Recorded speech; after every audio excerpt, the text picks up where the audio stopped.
my students who are in the audience to come down a few rows. Not off the clock, so you don't have to.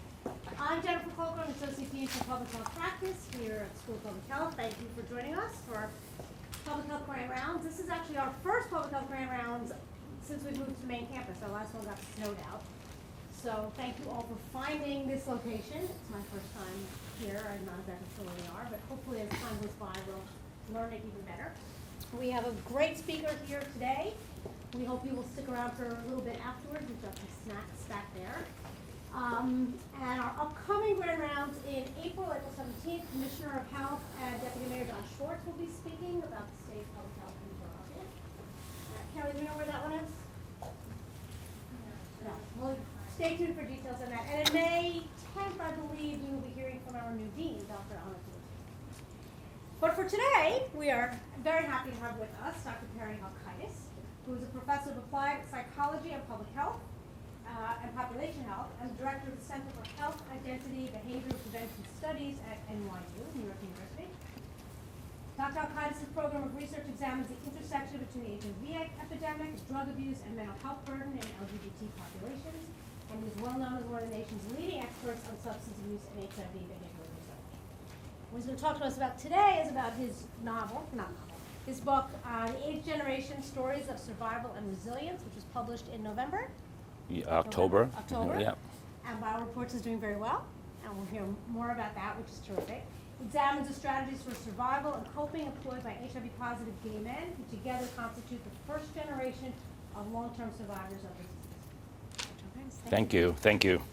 And thank you for having me here and for the warm welcome I received this afternoon.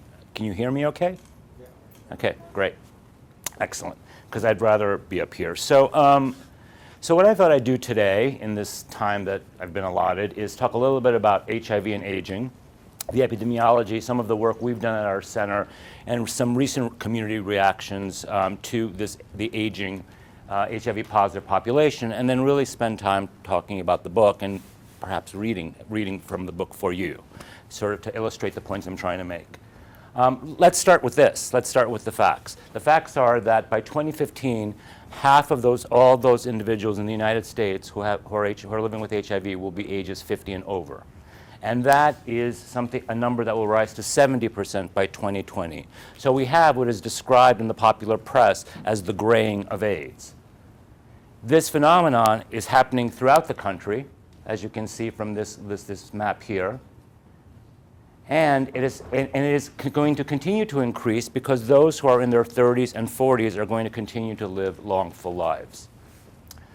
The phenomenon of aging in HIV is not confined solely to the United States. In fact, if you look at this map here, what we see over time is in Africa, including countries such as South Africa, there's an aging of the population there also. So why is this happening? We know that in 1996 there was a rapid change in the treatment of the epidemic, and as you can see from the chart here, the mortality rate just plummeted after 1996. We had the heights of death between 1993 and 1995. In 1996, the development of antiretroviral therapies, and then the deaths begin to decrease. And so that is one of the reasons we see this growing population. Effective treatments are keeping people who are HIV positive living longer. In fact, it is estimated that if somebody is 20 years old and seroconverts and is detected early enough and has access to care and goes on medications, that 20-year-old can have a full life expectancy. That is radically different than the epidemic that I grew up with in the 1980s, when most individuals who were diagnosed were so progressed that they either had 1 or 2 years of life. And these are the men who I interviewed for the book. We also know that in the United States that there is an aging of the population in general, the baby boomer generation. And number 3, we know that people who are older are also seroconverting. So you put all of those factors together, and what happens? What happens is you have a 2% increase in HIV-positive people ages 50 and over per year in the last decade. That's a rapid increase. This is not a monolithic group. And when we think about HIV and aging, we need to also think about issues of race, ethnicity, and sexual orientation, and the fact that some of these individuals in this first cohort of people living with AIDS above age 50 are long-term survivors. We know that African Americans account for 46% of all diagnoses among older adults in this country. We also know that among people ages 50 and older, Latinos are 5 times more likely than their white counterparts to be HIV positive. In terms of sexual orientation, depending on the estimates that you read, gay men constitute maybe 5% of the population, maybe 7%, maybe 2%, I don't know, I don't think we really know. But gay men, what the CDC refers to as MSM, account for 60% of new infections. And a significant number of those who are ages 50 and older are gay men. And finally, there's an estimate that there are some 50,000 people in this country who are long-term survivors of the disease. And so this group of aging HIV-positive people is a very diverse, complex group. And how we think about services for them has to be directed in part by the identities and the life experiences that these individuals bring to the aging process. So what about aging and HIV? We know people are living longer and fuller lives, but we also know that there are age-related comorbidities. Older HIV-positive people may have more complex care needs than those who are HIV negative. They have potentially fragile social networks. We also know that older HIV-positive individuals, just like all older individuals in this country, continue to engage in sexual behavior, right? Sex doesn't stop at 50, right? We know that, right? All you 25-year-olds.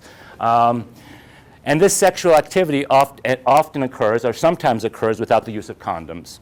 There is substance use in this population, and we know that HIV-positive people continue to experience stigma due to age, HIV, race, socioeconomic status, and sexual orientation. So I ask, are we equipped as a country?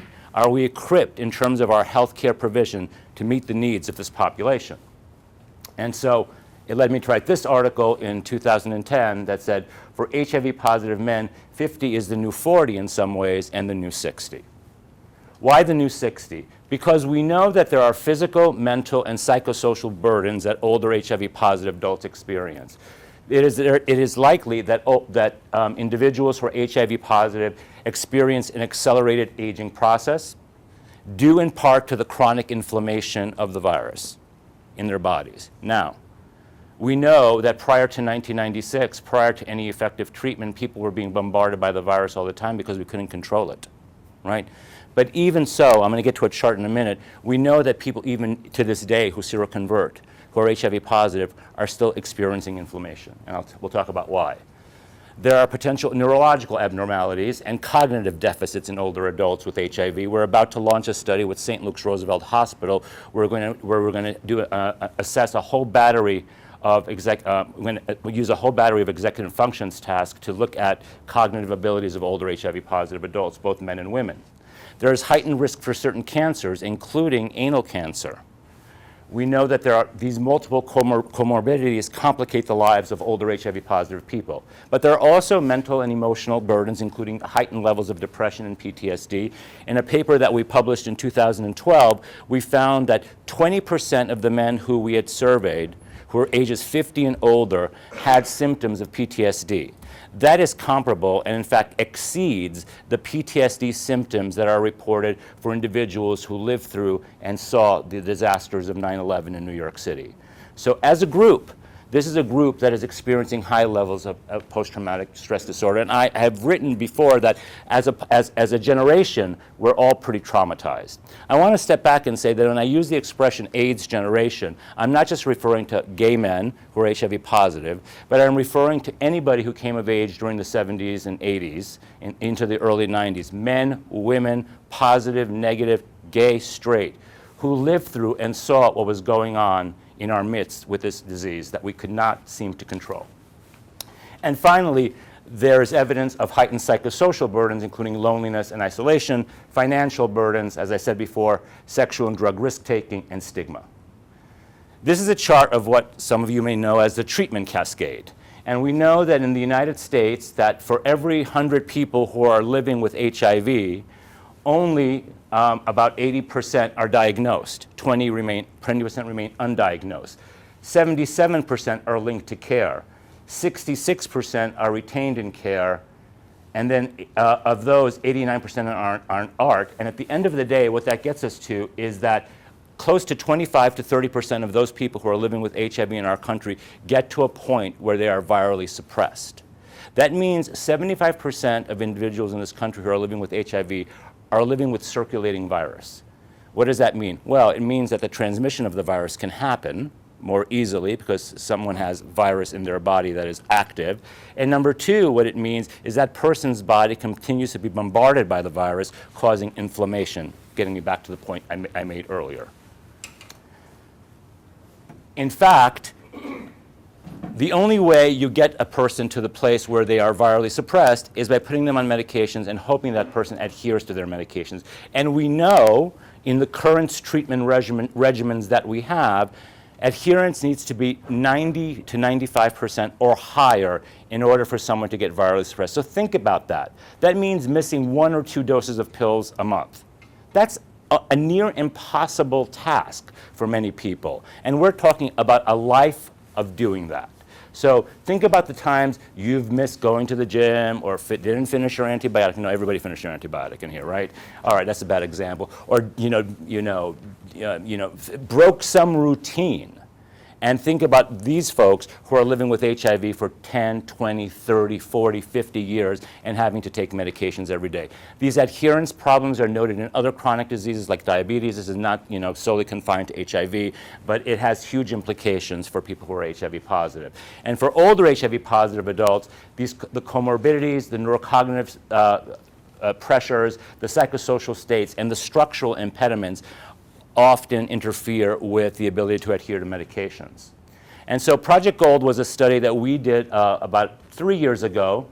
I like to say it stood for gay older dudes, but when I say that to my research team, they just get angry at me. So we're going to say Project Gold because gold is 50, and that's what it stands for. But it was Project Gold, and it was funded by some pilot money. And what we wanted to do in this study, this was like in our first attempt to try to understand this population, a very, very basic survey and basic interview with a set of 200 HIV positive men ages 50 and over. So the theory of syndemics, which is a theory that I totally adhere to and believe to be true, and I can talk about that a little bit more, the notion that health problems intersect with each other and that psychosocial burdens fuel those health problems, I totally buy that. I totally believe it. I totally think it's true when we're thinking about HIV, because if HIV was purely a biomedical phenomenon, it shouldn't be a problem anymore. And it shouldn't be, it shouldn't manifest more in marginalized populations than the general population. So let's go there for a second. But we looked at current psychosocial burdens, and we saw in this group of men, about 40% marijuana use of inhalant nitrates, about 13% alcohol to intoxication, as I said before, about 21% PTSD, about 20% depression, and highest levels of association between each of those burdens in their lives. And if we tallied them together, we saw that individuals went anywhere from 0 burdens to 5 burdens. And moreover, we saw sexual risk-taking behavior, both with positive same status partners and negative or unknown status partners. But what we really wanted to show was the relationship between these burdens and the sexual risk-taking behaviors. And as you can see with the odds ratios here, individuals who had more burdens, those who reported, when we added them up, more of those burdens, also had a higher likelihood of engaging in most of those risk behaviors that are shown on the screen right there, up to 2 times more in some cases. And when we analyzed that in a multivariable model, we were able to show that even when we controlled for age and years living with HIV and race ethnicity, that the psychosocial burden factor was significant in predicting risk behavior, both with positive and with status unknown and negative partners. In this sample, we also saw that there was a great deal of smoking. 36% of the sample of HIV positive people ages 50 and over smoke. That's a problem. That's a problem on many, many, many levels. And we know, of course, that the LGBT community is targeted by the tobacco industry. We know that 36% are current smokers, some other 36% are former smokers.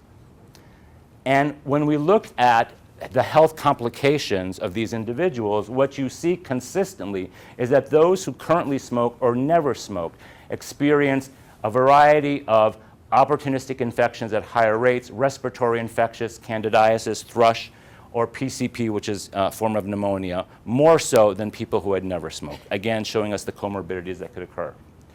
Finally, we looked at executive functions in this sample, and we saw in this sample, here's a sample of HIV-positive high school educated or less in the sample.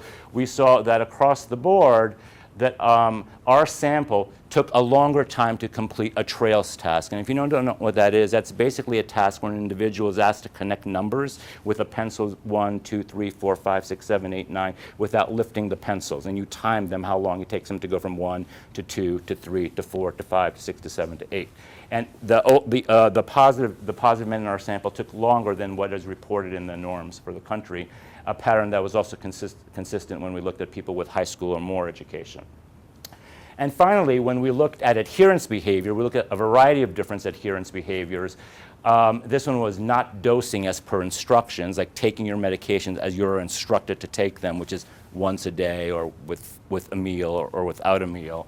We found that the factors that were most significant in predicting why somebody did not dose according to instructions were depression, stigma, and sexual compulsivity. Again, psychosocial burdens in the lives of these men.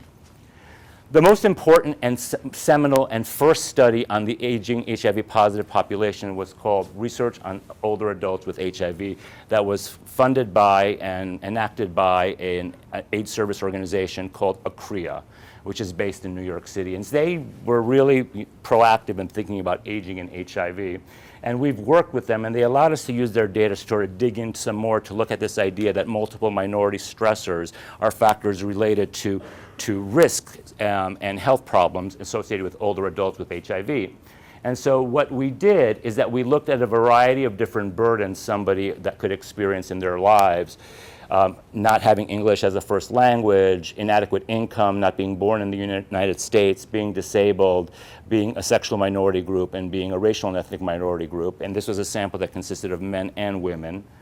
And we found that there was we found that there were pretty high levels across the board of mental health burden, including things like depression, loneliness, lack of positive relationships with others, lack of purpose in life.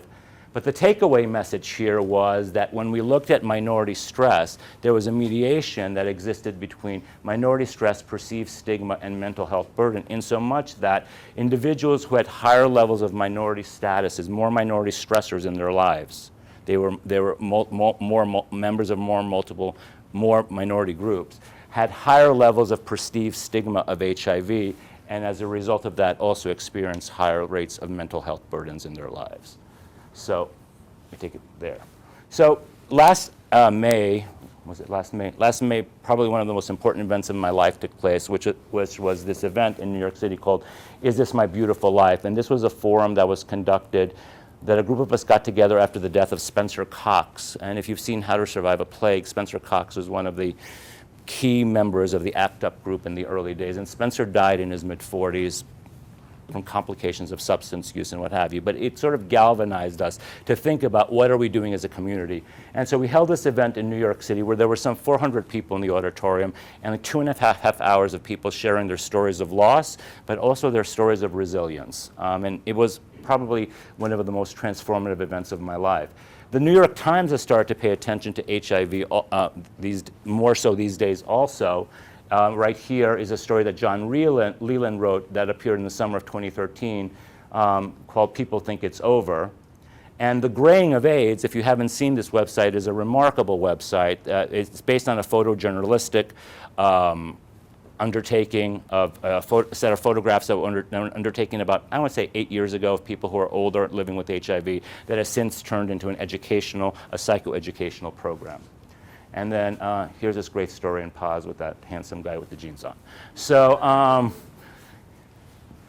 this is all background to basically talk to you about the book, which is called The AIDS Generation Stories of Survival and Resilience. And look, the bottom line is if you look at the literature out there on the health of gay men, it's all based on deficit models. including my work. I own that it's based on deficit models. I was trying to do something very different with this book. I wanted to document the life experiences of HIV-positive gay men who are long-term survivors, to delineate their strategies for survival prior to 1996, to understand the process of aging in this group, and to decipher resiliencies among these men, and to try to move away from a deficit model, to say, look, here's this incredible group of men who, under the most difficult of circumstances, managed to live and to survive. And they're here, and they're older, and their stories need to be told. And so this is how I'm going to do this. I'm going to talk a little bit, and then I'm going to go to the book and read a little bit. Does that sound okay? Cool. Great. I know no adult life without AIDS. Like the long-term survivors you will come to know in the pages to follow, all the gay men of my generation, infected or not, are long-term survivors of this disease. We were all affected by AIDS as we emerged into our adult lives, trying to avoid the end product of this pathogen, a termination to our existences in the prime of our lives. Yet like a subset of these men who became infected early in the epidemic and remain vibrant and healthy 30 years later, all of us, my generation, have survived this plague, battle-scarred but resilient, and stronger individually and as a community. It has been said that Americans who served in World War II are the greatest generation.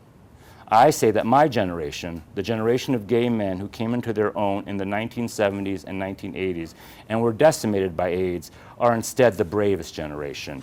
I know it because I lived it. The story of AIDS is not a simple one. In recent years, it has been drilled into our heads that HIV/AIDS is a disease that affects all Americans. Epidemiological trends certainly suggest that the virus has no boundaries and that countless others who are not gay men have become infected.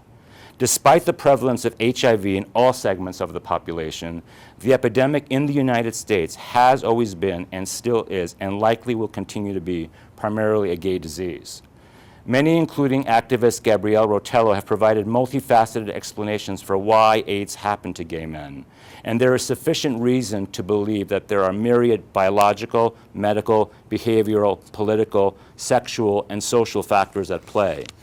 But my point here is not why AIDS happened to us, but rather that AIDS did happen to us, a disease that has now affected up to 3 generations of gay men. So the study sample consisted of 15 men. In truth, I could have interviewed 1,500 men.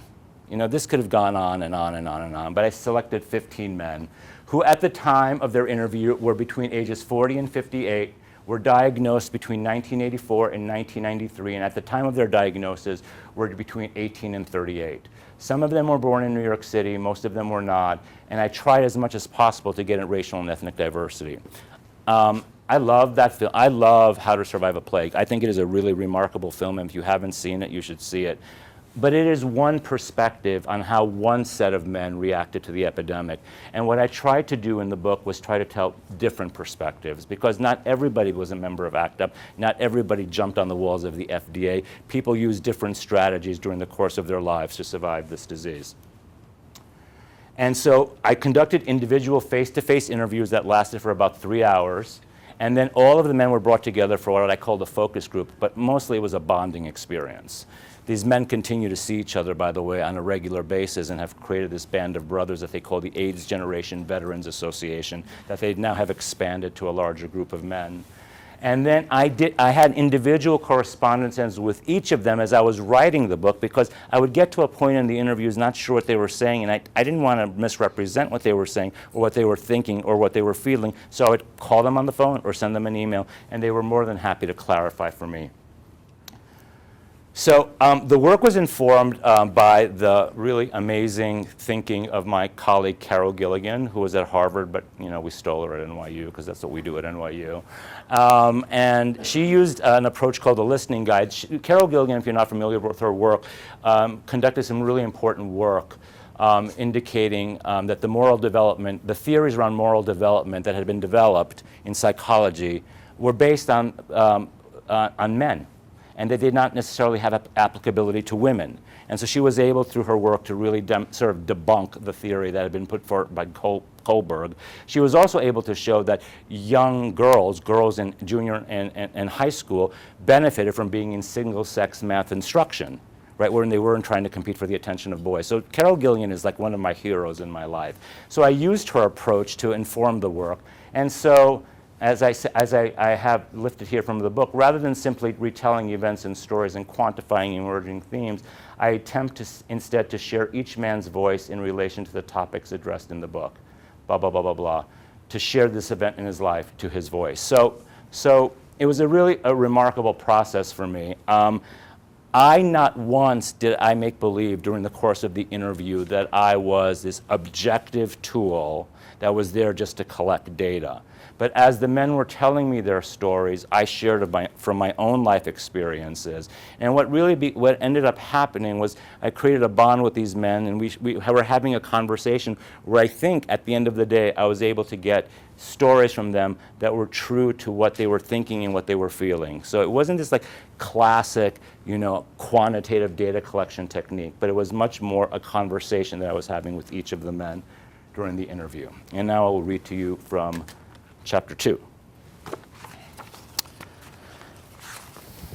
Ralph, one of the men of the AIDS generation who you will come to know in this chapter, described his life living with HIV, including through the darkest moments and times of little hope, as follows. Our experiences write our history. And so I think that without these experiences, I wouldn't have been or become who I am now. And so although I didn't really enjoy it, I appreciate it. Between April and June of 2012, interviews were conducted with 15 men, all HIV positive, all gay, ranging in age from 40 to 58, and all long-term survivors of AIDS. The interviews were conducted at my office at NYU with windows on two sides overlooking Washington Square Park to the west and the Brown Building, the site of the infamous Triangle Shirt Factory fire, to the north. Each year on the anniversary of that tragic fire, a public health nightmare, a ceremony is conducted, and at the conclusion of this public acknowledgement, a standing arrangement of flowers is placed alongside the plaque on the Brown Building.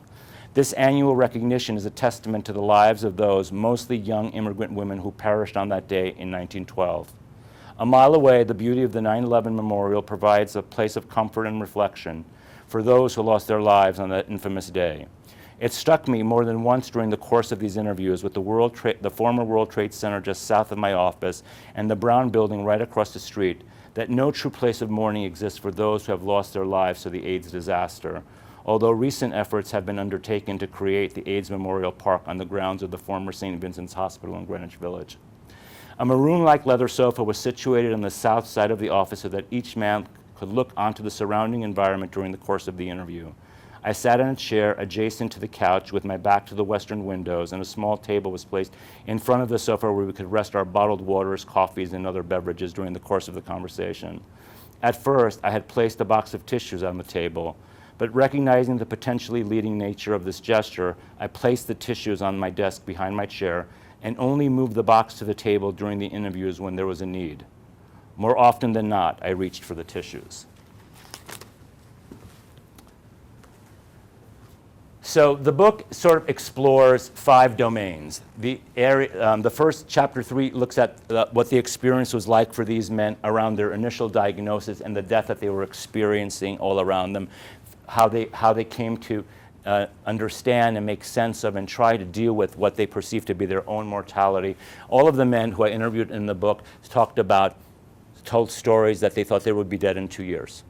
That I refer to as the myth of 2 in the book, right? They would go to their counselors, they would go to their doctors, they would say, oh, just go enjoy your life. You've got 2 years left. It'll just enjoy and make the most out of it. So most of these men, you can imagine what they feel now, having lived with the virus for decades. And then they describe their own experience of seeing what happened to their social circles. In Chapter 4, I look at the strategies they used to survive the epidemic, which was not only attending to their physical well-being, but also to their social-emotional well-being, right, which I think was critically important. The role that psychiatrists and psychologists and social workers and mental health counselors and community-based workers played during these first 2 decades of AIDS cannot be underestimated, and nobody's really written about that. You know, in the absence of any effective treatment, these are unsung heroes in that they kept many of these men and many of these women, they gave them the courage and the encouragement to keep on going. I also talk about the networks that we created, the ACT UPs of the world. ACT UP is, a celebrated organization because of what it did to think about how we develop drugs and treatments in this country and how we make them available to people. Absolutely it did that. I think the whole way we think about public health is informed in part by the work of ACT UP. But it did something else. It created a social network for people who were living with this disease. It created a place where people who are living with this disease could come together and support each other. And that's something that's not really explored. And I think that social cohesion, which we know is critical, contributed to the health of some of the men who I interviewed for the book. And in the last 2 chapters, I look at the aging process for the men and the process of, and then I conclude the book by looking at the model of resilience. So aging with HIV for the men in the sample is manifested in a variety of different ways during the course of the interviews.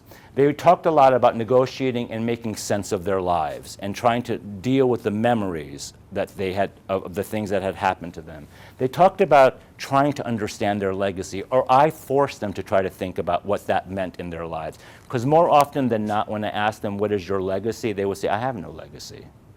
And when I would push them, we would think about that some more. They also talked about the social-emotional roller coaster of being alive at age 55, but what that meant, both the happiness associated with that and also the anxiety and the frustration associated with that. They talked about the physical manifestations of living as an older adult with HIV and their very, very, very intense feelings about confronting the AIDS epidemic in a new generation of gay men, and very, very strong feelings about that. So, for the most part, experiencing memories in older adulthood is very much part of the normal life cycle. We know that. It emerges for anybody who gets to the point of their lives when they're 50. It's from an Ericksonian framing, it's very common. But for these men, these memories are fraught with loss and despair, right? And so negotiating those memories presents an even bigger challenge for them. So here's Jackson, who at age 57 says, I realized my life was going to be a struggle between, honoring the fallen soldiers and the memory of the time and ACT UP and what holding in my heart and trying to find some measure of peace within myself so that I can walk away, live my life, but that's just going to be life. So he's trying to understand his life in that way. When I asked them about legacy, as I told you, I sort of framed it from Erickson's psychological theory, which argues that at around age 50, people start to think about what they've accomplished in their life and what they haven't accomplished in their life. And the argument I make in the book is that Erickson says to us very clearly that in order to get to this stage and to successfully navigate this stage and this conflict, as he calls it, you have to successfully have navigated the previous stages of your life. So in your 20s, it's about making a career and finding a love and making your place in the world. And then you procreate, whatever that means. And then you move on. And then eventually you find yourselves in your 50s. You're saying, oh, look what I've done with my life. Look, here is my legacy.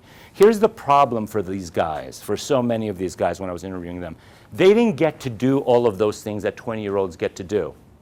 They didn't get to go and find their loves. Or if they did find their loves often died. They didn't get to think about their long-term careers because you know what? They were told that they had 2 years. And many of them who had very successful careers gave those careers up.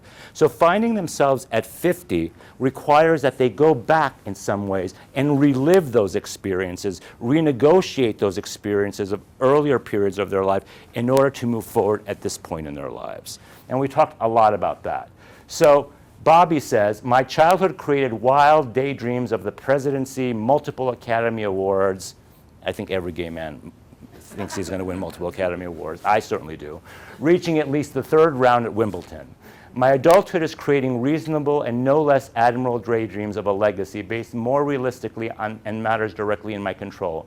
My relationship with my family and my friends, my passion for my career, and the example John, who's his husband, and I can set in our marriage.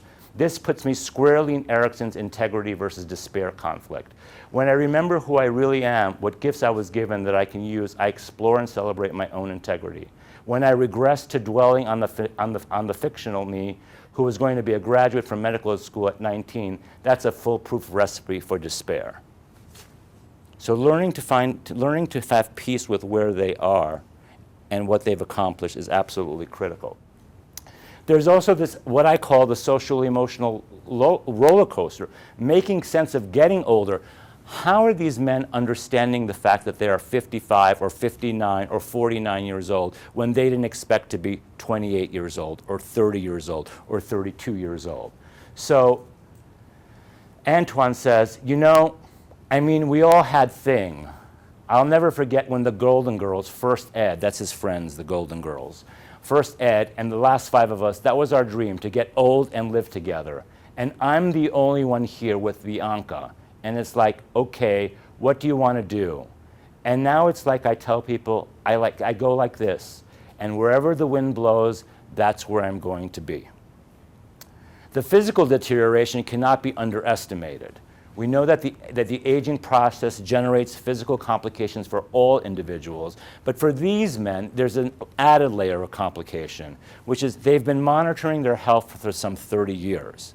And so when things happen to their bodies at 50 or at 48 or at 57, they're not sure if it's aging or HIV or aging in HIV. But it creates this anxiety because you're always expecting the other shoe to drop. You're always expecting the meds to stop working. I recently said during an interview, somebody said to me, why is it finally that people of this generation are coming forward and telling their stories? And I said, because in 1996 when the meds first came out, we thought like, maybe this is good, but we really didn't believe they were going to work. And then 2 years passed, and then 5 years passed, and then 10 years passed, and then 17 years passed, and maybe they are going to work. And so I think a generation is coming forward and saying, look, we are going to be here till we're 70 or 80 years old perhaps, and I think we're ready to tell our stories. And so Johnny says, all I know is that it takes a lot longer to heal, like my back. When I used to pull it, it'd be fine in a day. Now it's 5 days, and cuts and colds. That's the problem of getting older. Or maybe it's because I'm pause. I don't know. The process of getting older is also fraught with concern, confusion, and anger at the epidemic in young gay men. And this is probably the most interesting parts of the interviews for me, where I asked them to talk about what they felt about a new generation of gay men getting infected with HIV. And this is where it got a little tense in the room, right? Because needless to say, every single one of them told me they would be saints if they were 20 years old now, and they would be using a condom every time, and they would never have unsafe sex, and I would push back and say, I don't believe you. But I would really say bullshit. But, and when I pushed them, and I said, I want you to make believe you're a 20-year-old now. I want you to tell me what it's like to try to negotiate your place in the world where HIV is not your primary presenting problem. Maybe it's number 7 on the list. Maybe it's number 9 on the list. How do you negotiate all of that? So that was a really interesting conversation, and it manifests in 2 ways. One with Hal's quote and another one with Johnny's quote. And Hal says, oh, one of the things that irritates me so much is that young people are being seroconverted. You know, it's like they have no idea. They have no idea the kind of tenacity it takes for me for 14 years to swallow these pills every day and then start to have to swallow Crestor and Lavazza and blood pressure medicine and all sorts of other things because of aging and because of genetics and God knows what else. And Johnny says, look, I didn't know there even was an HIV. It was 1981. No one knew. What if I was 18 now? The guys know what's going on. Would I always use a condom? I don't know. I'm not sure I would. And then middle age. So the final section of the book looks at this issue of resilience and how the men understood resilience and how I see their stories demonstrating resilience. And for me, the definition of resilience was often nested within how the men managed the disease, how they managed the stress created by the disease and the steps they enacted to manage this health crisis. So Richard says, resilience means making the choice after months and months of vomiting, diarrhea, and being in pain, and finally crawling out of the hole only to find yourself once again attacked and struck down even further, to take the step-by-step push to get back on top, even though you know that physically the top of the mountain is not possible, but you strive on. It also manifests in their definitions with relation to not only past health problems, but current health problems. And as Ryan said, when I was first diagnosed, I never thought I'd live to be 30, let alone 40. My days with HIV quickly turned into months and then years, and in another 2 years, I'll have lived with having HIV longer than I've lived without having HIV. I'll never say it's been easy. I've dealt with everything from depression to sex addiction to somehow I've managed to get up and move forward. I would never say that I've returned to the previous state of normal functioning, but I feel like I find a new normal. And also, critically important is the fact that these men realized that their health didn't mean just their physical health, but their social health and their emotional health. And Carrie says, to me, it implies hope. For me, it means that I know I will feel joy again in a way that is heightened by all the muck. It means getting stuck by needles every other month and still going to my doctor's appointments. It means checking for HPV, everybody knows what that is, right? Every 6 months, knowing full well there will be irregular cells and that the procedure will leave me incontinent for at least a month and just wearing the damn diapers anyway. It means having enough respect for those people who didn't have the option. It's about respect mingled with hope. The resilience of the men in this book, in my mind, was demonstrated in the manner in which they reacted to their diagnosis, which was often they received their diagnosis in the oddest ways. It's 1986 here. People got diagnoses on the phone. You know, one of the men told the story. Back then, when the doctor called you and said to you, I need to see you, you knew you were HIV positive. Nowadays, it's handled a lot better because we have effective pre- and post-test counseling. But those days, the determination of and how people were given their test results was pretty haphazard. How they managed the ongoing death around them was another way that I think they demonstrated their resilience, the strategies they used to survive, and how they're living their lives today. So many of the men spoke about this idea that they would be dead in 2 years, what I refer to as the myth of two. They believed they would be dead in 2 years. They were told they would be dead in 2 years. And so the fact that they were able to step back and think about that and make sense of that and sort of dissociate and understand it allowed them to move forward. I refer to that in the book as the pause. I will say that for some of the men who I interviewed, the pause was like a week or a month where they just came outside their bodies and figured out what their next strategy was. For some of the men, it was a decade of sex and drugs. That was their pause. But they eventually came out of their pause and were able to move forward. So here is the Patrick story. So I remember sitting in the car afterwards, sitting behind the wheel with the door open, and I was on my way to go to work, to the show that night. He's a performer. And it was like, okay, the other shoe fell, and this sucks. But I was thinking about my best friend who had just been diagnosed the year before, and he's just such an incredibly positive, funny, great guy that comes from this little farm town in South or North Carolina. Only a New Yorker or somebody from Philadelphia would say that, right? And I thought about him, and we had talks about this, the possibility of this happening, and so what? You know, this is what it is. You can choose to be funked about it, or look at it this way. You can get hit by a bus tomorrow. So what good would worrying do? Facing death was incredibly difficult.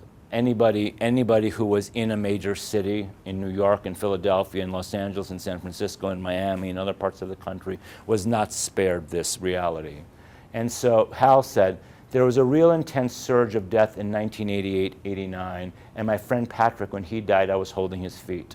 I had so much fear about death and the dying process that I'd started choosing to be present at people's death and had the great fortune of being honored to be there by the families because I wanted to demystify that because the death of my childhood, Hal, mother had committed suicide and grandmother had committed suicide, so he had a lot of death in his life. And the way they looked right after they died, the stress was gone from their faces. They looked peaceful. It removed a lot of fear. It didn't make the loss any easier. I mean, the loss was still horrible and painful, but I think it helped me with my survival. Facing it head on, not avoiding it. And the strategies for survival manifested in a variety of different ways, and again, attending to this physical, social, and emotional health. Here's Patrick, who said, attending to his physical health, my friend at the time had gotten a job in Vegas. He invited me to come up to Vegas because he heard there was a secret thing, a cure nobody knew about. It was 8 guys. There were these little boxes, and the boxes emitted a kind of frequency. It was too high. You couldn't hear it. Because the person that had invented these, he had done research, and he figured out that the HIV virus was in a crystalline form. So we said, hey, why not? Ryan talks here about his emotional well-being, and here's Jackson talking about his social well-being. I had thrown myself into the AIDS crisis as an activist already, and I think it bumped it up in terms of reading the treatment and data information and going to so many memorial services. And I got really good at delivering eulogies, and I would really throw myself in. And when I joined ACT UP, I thought, well, I'm just being an altruistic good guy. And I realized in hindsight, I think I was picking up tools. And seeing survival, because I remember watching someone take their last breath, demystifying death for me and making me less afraid of it. Finally, their demonstrations of resilience are evidenced in the way they're trying to understand their lives as older adults, which I talked about earlier, the negotiation of what had not taken place before in their lives with the negotiation of what's taking place now. So Bobby says about himself, I see a man who realized that no matter how bad things got, there was always someone worse off who could use our help and benefit from our experiences. You even made a career of it. I hope to be remembered as a man who turned his biggest obstacles into his greatest assets, and who was able to proudly share them, as well as his experience, strengths, hopes, and most of all his love with his family, friends, and community. And finally, this notion of contribution is absolutely critical in how these men demonstrate their resilience. They are increasingly visible. They are creating grassroots movements. One of the things that happened in the conversations was many of the men spoke about having no place to go. I don't want to go to a bar. I don't want to go to a club. I don't want to go to a community-based organization because I don't need another how to use a condom workshop. This is not what these men needed. So they felt like there was no place for them. And so what came out of these conversations and what has happened since that time, and if I'm lucky enough to write an additional chapter at some point, it will be about what's happened to these men since then. They've created these grassroots movements to combat their isolation, to give greater attention to the population, and to transmit their wisdom as elders to a new population. And let me just read to you one final section from the book before I wrap up, from the last chapter called Resilience.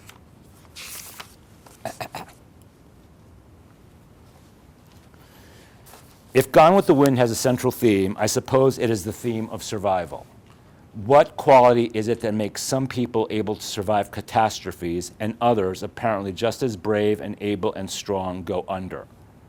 I've always been interested in this particular quality in people.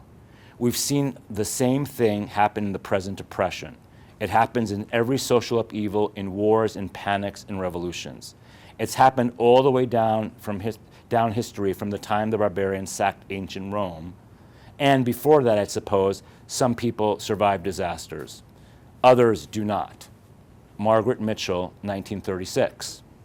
Never, never, never give up. Hal, 2012. On December 9, 2012, I attended the 20th Annual Research in Action Treatment Awards Research in Action Award sponsored by the Treatment Action Group, TAG, and that's the group that was founded by a group of the men from ACT UP. This was a momentous occasion and an opportunity to spend time with these men of TAG, including Mark Harrington and Peter Staley, whom my partner, Robert Massa, who has died, held in such high admiration and esteem. It was also an opportunity to be in a room celebrating the resilience of our community in the fight against AIDS. Several were honored, including Dr. Francois Barré-Sinoussi, who was part of the Pasteur team which identified the HIV virus, Dr. Paul Farmer of Harvard, and the science writer John Cohen.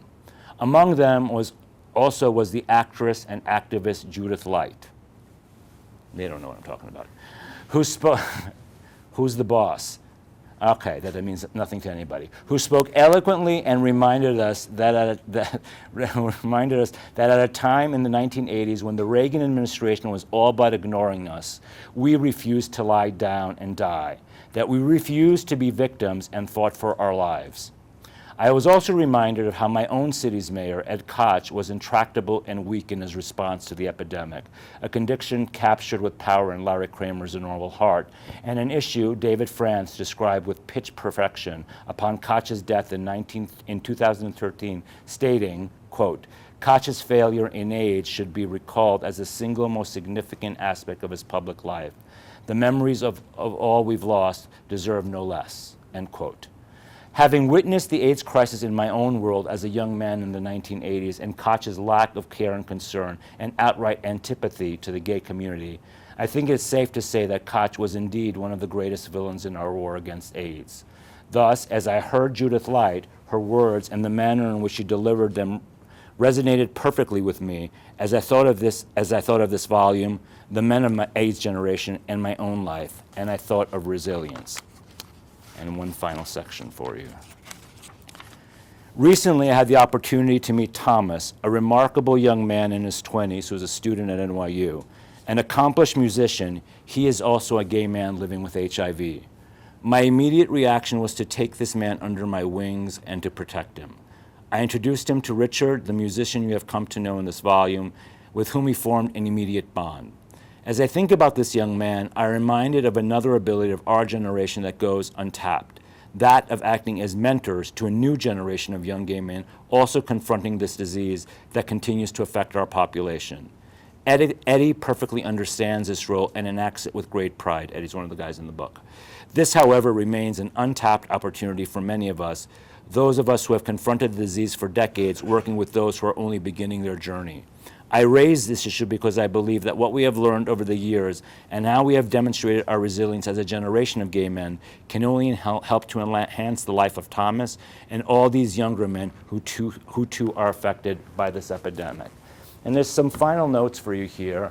I believe if there's any lessons to be taken away from this book, it's that it is incredibly important in healthcare settings that we just don't focus on what's wrong with people, but what's right with people. The power and the resilience that they bring to the table. That we build on their own strategies for survival, to listen to their own voices and to their own experiences in making decisions about their care. To recognize the importance that social networks and community play in protecting our health, and to facilitate the development of these structures, and to find the similarities that bind all of us, and also to celebrate our differences. This organization here, letskickass.org, founded in San Francisco, healing wounded AIDS warriors, is almost like the new ACT UP. It's being led by a man named Tess Anderson. It's an incredibly important group that's trying to bring people together who are HIV-positive long-term survivors and give them voice and put them out into the world to tell their stories. And there's more stories going on in the news. And finally, I leave you with this conceptual model that my colleagues and I have thought of, a model that I think is applicable to thinking about any health issue, gay men's health, women's health, what have you. But the notion that, and HIV health moving forward, because I think the HIV epidemic, we cannot think of it the way we thought about it 30 years ago. It is wrong to think about it that way.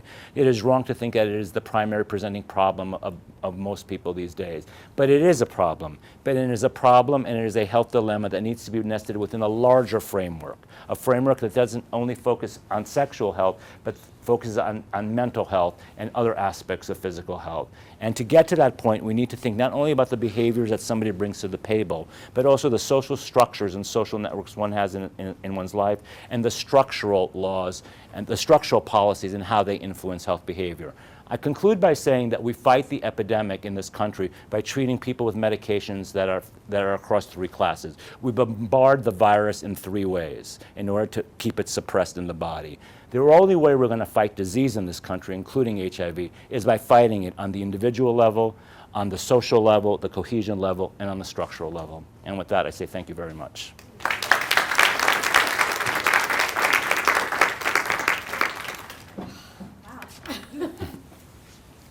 I'm a little bit speechless, but we have time for questions, so some of you may have other stuff to ask right now, and we also have some refreshments there, and we'll stick around for a little bit. But any questions from the floor?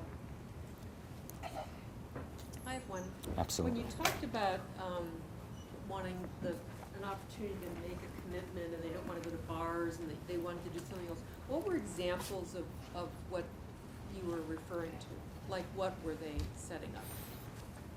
Okay, so what they were Because here talking. in Philly, there's some stuff going on. So Right. it's- And I think over the course of the last 2 years, there has actually been the development of these systems. But at the time when I talked to the men, there was nothing like that. So they were looking at GMHC, for example, which is, the world's oldest AIDS service organization, that had nothing for these men. And so they were looking for those things. And my response to them was, let's not look for the things that we need, but let's create them like we did 30 years ago. And I think that's what's happening in Philly, I think what's happening in San Francisco, and that's what's happening in New York. And these institutions that we created 30 years ago were remarkable. We need new kinds of institutions 30 years later. And I think that's what's happening. Yes, sir. You said early on in the talk that for a young man who has HIV and enters into therapy, life expectancy could be normal. Yes. I wonder if that's a correct way to state it. Are you saying that the average lifespan for young men that do that will be the same as the general population? Yes. Not that individuals will make it that long. No, absolutely not. And remember, right, I'm saying. Right, I'm saying that their and then I put lots of caveats there, right? I said, if a person, and man or woman, doesn't have to be a young gay man, diagnosed today, early in the infection, detected, access to care, lots of hurdles we're getting over here, right? Retained in care, on treatment, adheres to treatment, doesn't do other health issues to compromise his or her life, could potentially have a normal life expectancy. Could, right. But that's a lot of conditions to get there, right? In a country where we're getting only 25% of positive people to suppress their virus. But, yeah. Well, thank you. Thank you for being such an attentive audience. Thank you. We'll be sticking around for a few minutes now, so feel free to approach them individually if you like. That's terrific. Thank you. Really, that was Thank you. Thank great. you. Ann and I should be joining us for dinner. Great. She does HIV and AIDS a lot. And I came to Philly 22 years ago.